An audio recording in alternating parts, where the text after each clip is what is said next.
Hello again, everyone. Welcome back. Happy New Year. Hope everything's going well with you and off to a good start this year. We got a little bit of a chaotic start Friday morning, and we'll talk about that in a minute. But my takeaway at the end of the day, even though it was a little crazy the first hour and a half to 2 hours, especially in the NASDAQ area, okay, but my takeaway on the day was that that first day was more bull than it was bear. So let's dive in, take a quick look at all the index ETFs, the four main ones that we look at, and I'll look at the Elliott Wave picture on the Qs.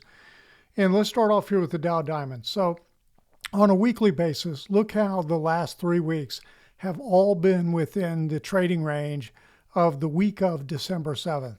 So we've done nothing but consolidate and go sideways for the last 3 weeks, literally, okay? On Friday, it was up 306. It was down 340 on the week, up 306, but it really looks like a potential bullish reversal type candle in here for the price action on Friday. Almost closed above Thursday or Wednesday's high, but didn't quite get there. But we'll see what kind of follow through we get. Let's take a look at the SPY. It was down 714 for the week. Okay, and then up $1.25 on Friday. Now, yeah, it is an up day, but a red candle because it closed below where it opened. So this acted fairly negative most of the day. It was pretty volatile again. But, we broke this trend line in here. And let me just kind of zoom out a little bit, move over. Okay, so I say zoom out, zoom in actually, but we broke this trend line. But I think the positive is we didn't close below that trend line. We just kind of sat on it for the second day in a row. So we'll see whether or not that's going to provide support and we push higher, or is it going to continue to break down and get more negative? Let's take a look at the Qs. The Qs were up 42 cents on Friday. Now I'm looking at the 195 minutes. Sorry about that. Let me go back to the day. I was going to say that picture isn't right. This one broke the trend line also, but a little bit different picture than what the SPY just did. Yeah, we got a little bit of penetration, but it came right back up and closed above that trend line. This was down $1.19 at the close, but look at the volatility. Look at the huge swing. We gapped all the way up here, started to run that first half hour, and then it just reversed in several stocks. I was watching closely Apple and Amazon, and we'll talk about that in a minute. My gosh, Amazon, talk about a whipsaw. So anyway, this came down, closed below, Wednesday's low, prior day low. So it's got the potential to continue to break down. We'll see. It was down $10.77. Looks like we're consolidating here, but that's the real question we've got. When I look at the Elliott Wave picture, and let me zoom in a little bit more. Here's the weekly picture.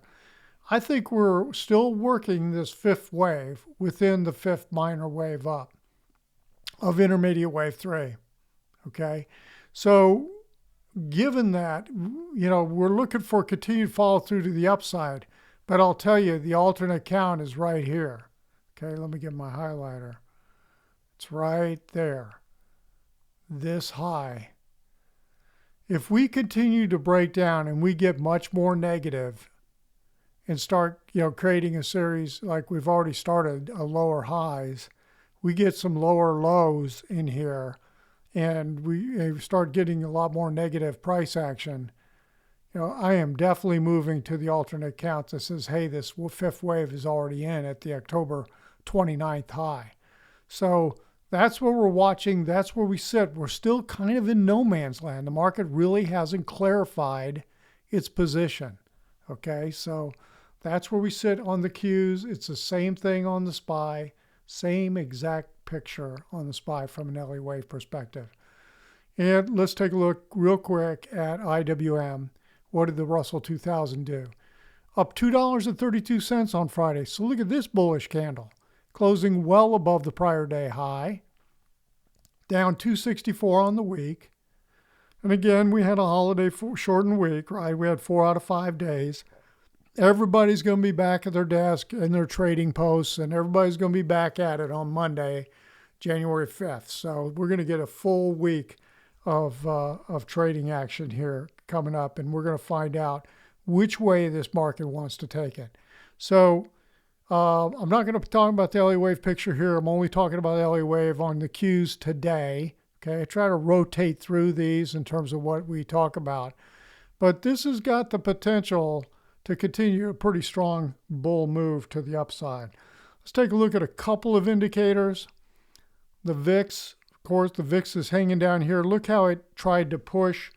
It was down 44 cents on the day, up 91 cents on the week. But we're just hanging around down here in the basement right now. We can't even stay above the 10-day moving average. You know, we tried to go, and then we just collapsed right on back down. Closed pretty close to the low of the day. 1450 was the low. We closed 1 penny off the low.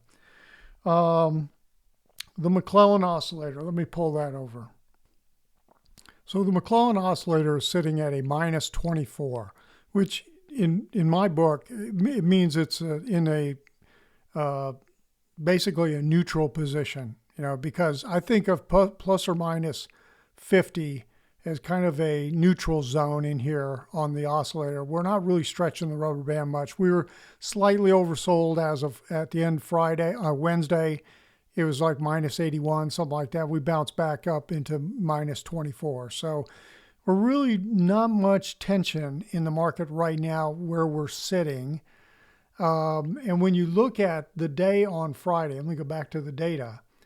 Look at how positive it was. There was 67% of the total was advancing, and 70% of the total of advancing and declining, this is on the New York Stock Exchange, was advancing volume. So 70% day, 67% day, pretty good. And if you notice, Wednesday the 31st, pretty red days, pretty strong red days. Well, look at the 23% on breadth, 16% on volume. Well, to go back and look for numbers that are down in that territory, wow, look at what jumps out at you. Here's 2218, when? November 20th. And so let me get out of this for a second. Let me go back to the SPY. Here was Wednesday where we got the really negative breadth and negative volume. Here's November 20th. Look at that candle. Look at the end of that move. So, you know, the question I had when I saw that, you know, it's like, okay, is that an indication that that's all we're going to get in this little move in here? Because we got similar type of extreme readings on breadth and volume. Well, we'll see. We didn't get much follow through to the downside in terms of being bearish on Friday. So that's where we sit with the McClellan oscillator. Let's take a look at a couple of things. I noticed that the semiconductors were really moving around on Friday, and look at what they did during the week. Okay, so up 744 on SMH. The caution I'm seeing in here is, look at the volume drop off the last 2 weeks. Pretty flat. Some of the lowest volume, which you'd expect, holiday-related type of activity, right? But we were pushing higher on pretty low volume. The SOX index up 765 too. And the same kind of thing going on. So the semis were pushing on Friday. Let's take a look at those two stocks I mentioned, Apple and Amazon. So Apple was down 85 cents at the close. You think, wow, not a big deal. I mean, but it was all the way up. It was up $6.83 at one point and closes down 85 on the day and hit 269 at a low. So that was quite the reversal. And when you look at the time frames, intraday time frame, here's the morning, here's the afternoon. Take a look at the first 30 minutes. Here's the first 30 minutes of the day. Here's the second. So here's the first hour and a half, 2 hours.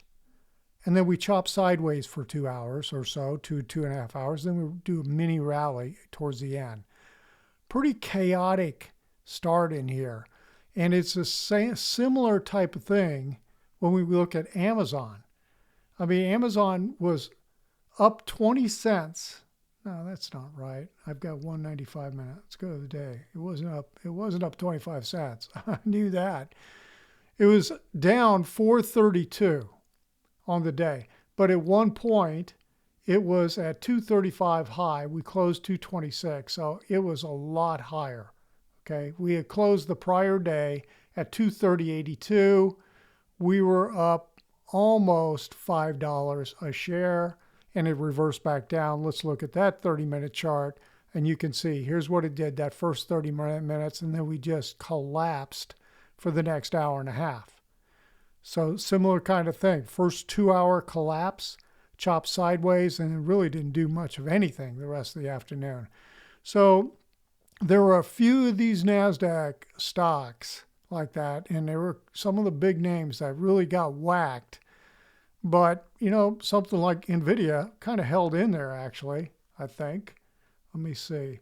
Up $2.35, continued to push, held the nice gain on the day. Although it's not a super bullish looking candle, whatever, it's kind of maintaining the trend. It looks like maybe it's wanting to turn. But again, I was in sympathy, I think, with a lot of the semiconductor stocks pushing on Friday. Okay, let me go back and let me just end this with the Qs. Pull this up, go back to the daily here, and we'll see what kind of follow through we get here this coming week. All right, that's it for this video. If you felt like it was helpful, give it a thumbs up. If you're not a subscriber, hit that little subscriber button. And if you'd like more of this information on a regular basis, head on over to joehenches.net. Everyone have a great week. It's another crazy year.